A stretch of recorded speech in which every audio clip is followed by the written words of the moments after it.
Қайырлы күн, сәлеметсіздер ме, құрметті оқушылар. Бүгінгі сабақ тақырыбымыз мәтінді есептерді шығару. Математика пәні 5-ші сынып 3-ші тоқсандағы 41-ші сабақ. Бағалау критерийлері. Барлық оқушылар мәтінді есептер туралы түсінік бере отырып, есептің мағынасын түсінеді, негізгі мәселені ажырата біледі, қысқаша шарттарын жасайды. Оқушылардың басым бөлігі мәтін есептердің шешу жолдарын іздейді, формулаларын анықтайды. Кейбір оқушылар тақырыпты біледі, түсінеді және шығармашылық қабілеттерін дамыту арқылы сөздік қорларын дамытуға пайдаланады. Өткен тақырыптарды пысықтау үшін сұрақ жауап жұмысын өткізейік. Ондық бөлшектерді қалай қосамыз, азайтамыз? Ондық бөлшектерді қосуда қосудың қандай қасиеттерін орындалады? Натурал санынан ондық бөлшекті қалай азайтамыз? Жартыны ондық бөлшек түрінде қалай айтамыз? Ал енді балалар берілген жауаптарын тексерейік. Бірінші сұраққа мынадай жауап болуға тиісті. Ондық бөлшектерді қосу азайту үшін ең кіші разрядтың бірліктерін қосудан азайтудан бастап разрядтар бойынша орындалады да үтірдің астында үтір қойылады. Ондық бөлшектерде қосу мен азайтудың қасиеттері мынадай болып келеді. Қосудың ауыстырымдылық, терімділік қасиеті, қосындыдан санды азайту, саннан қосындыны азайту қасиеттері. Натурал саннан ондық бөлшекті азайту үшін натурал санды ондық бөлшек түрінде келтіреміз. Ол үшін натурал саннан кейін үтір қойып, үтірден кейін жетіспейтін нөлдерін жазамыз. Жартыны ондық бөлшек түрінде 0,5 деп жазамыз. Ал енді балалар жаңа тақырыпты игерейік. Номер 959. Мәтінді есеп мынадай берілген. Қоспаның 5 бөлігі мыс, қалған 3 бөлігі мырыш, 2,8 килограмм қоспада қанша мыс бар, қанша мырыш бар. Шешу жолдарын қарайық. 2,8 килограмм бұл қоспаның барлығы. Сонда барлық бөлік бізде 5 пен 3-ті қосқанда 8 болып келеді. Ал 5 бөлігі мыс x арқылы өрнектеп табайық. X-тен болады 2,8-ді 5-ке көбейтіп, көбейтіндіні 8-ге бөлеміз. Сонда жауабы 1,175 килограмм мыс болып шығады. Ал 3 бөлігін мырышты табу үшін біз 2,8-ді 3-ке көбейтіп, көбейтіндіні 8-ге бөлеміз. Сонда мырыш 1,105 килограмм болып шығады. Жауаптарын дәптерге түсіріп алыңыздар. Номер 960. Автотурист бірінші күні 120 километр жол жүрді. Бұл оның екінші күнгі жүрген жолының 0,8-дей. Автотурист 2 күнде неше километр жол жүрді? Шешуі. Бұл есепте балалар бөлігі берілген 0,8. Сонда бөлік арқылы бөлік бойынша біз санды табамыз. 120 километрді бөлеміз 0,8-ге, ол тең болады 150 километр. Бұл екінші күнгі жүрген жолы.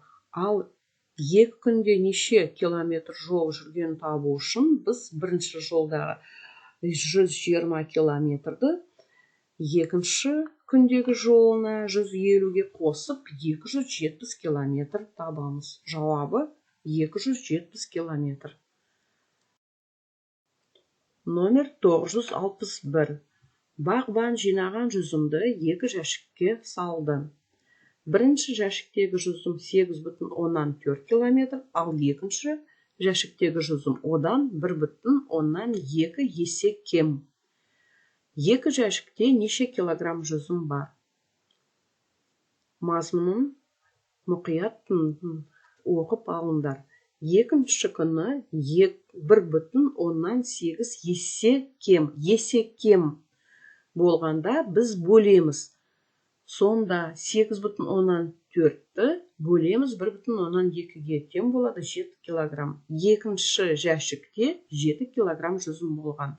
Ал 2 жәшікте бірге неше килограмм? 8,4-ке қосамыз 7-ні, 15,4 килограмм болып шығады. Жауабын көшіріп алыңыздар. Есептің жолдарын, жазған шешуін, жауаптарын бәрін көшіріп алыңыздар. Номер 962. Тік төртбұрыштың периметрі 16,6 см. Ұзындығы 4,5 см. Тік төртбұрыштың ауданын табыңдар. Бұл үшін балалар формулаларды еске алайық. Тік төртбұрыштың периметрі нешеге тең болады? Ауданы нешеге тең болады? Периметрі тең болады. Екі қабырғаның қосындысы 2 еселенген. 2-ге көбейтеміз. Ал ауданы 2 қабырғаның көбейтіндісіне тең болады. Сонда осы формулаға периметрдің мәнін, ұзындықтың мәндерін қойып жазайық. 16,6 тең болады 2 көбейтілген 4,5-ке қосылады b. 4,5 плюс b-ні тең дейміз. 16,6-ны 2-ге бөлгенде 8,3 болып келеді. Сонда b-ні табу үшін біз 8,3-тен азайтамыз 4,5-ті. Сонымен b тең болады 3,8. Ені 3,8 сантиметрге тең болып шығады. Енді ауданын табуға болады.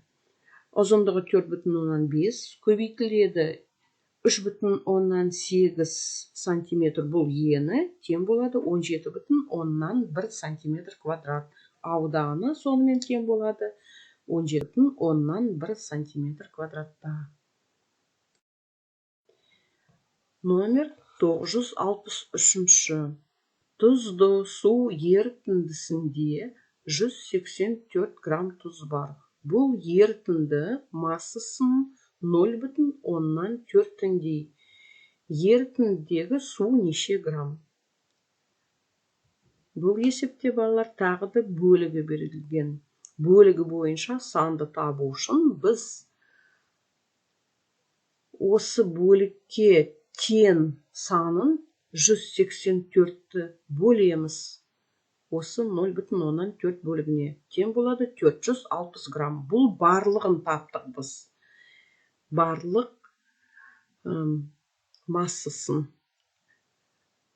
Сонда ерітіндегі су неше грамм болу үшін біз барлық тапқан 460 граммнан азайтамыз 184 граммды.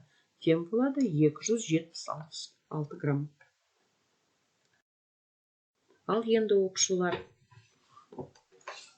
сендерге мынадай ашық тест ретінде есептер берілген. Осыны шығарып, жауаптарын мына терезеге жазып, келесі деген батырмаға басып, осы есептің орнына сурет шығады. Жауаптарыңыз дұрыс болса. Сонда мына 4 есепті шығарып, бір суреттің фотосы шығып келеді. Есеп шығарайық. Сыныпта 35 оқушы бар. Қыздар ұлдардан 3-ке артық. Сыныпта қыздар қанша? Ұлдар бізде белгісіз, оны X әріппен, өрнекпен белгілейік. Ал қыздар ұлдардан 3-ке артық. Сонда қыздар 3 X плюс 3 болып келеді. Барлығы оқушылардың саны 35. X плюс 3 теңдейік 35-ке. Сонда 2X тең болады. 35-тен 3-ті азайтамыз, 32-тен болады. X табу үшін 32-ні 2-ге бөлгенде 16. Бірақ бізге бұл ұлдардың саны. Бірақ бізге қыздар қанша екенін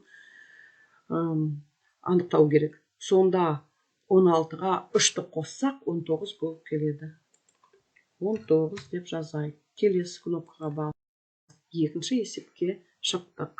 Менің атым Медет, әкемнің есімі Марат. Менің тәтемнің бір ғана інісі бар. Менің тәтемнің інісінің аты кім? Мұнда 2 есім берілген, Медет пен Марат.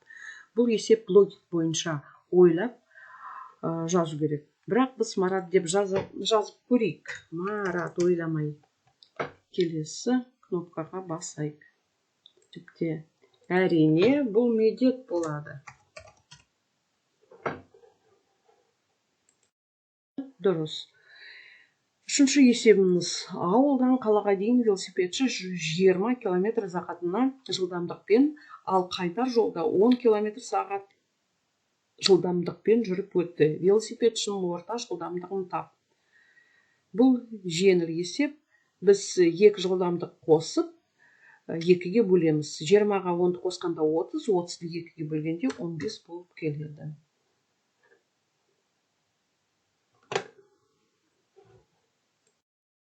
Дұрыс. Төртінші есеп: 1-ден 99-ға дейін барлық сандар қатарынан жазылған 5 цифр қанша рет кездеседі?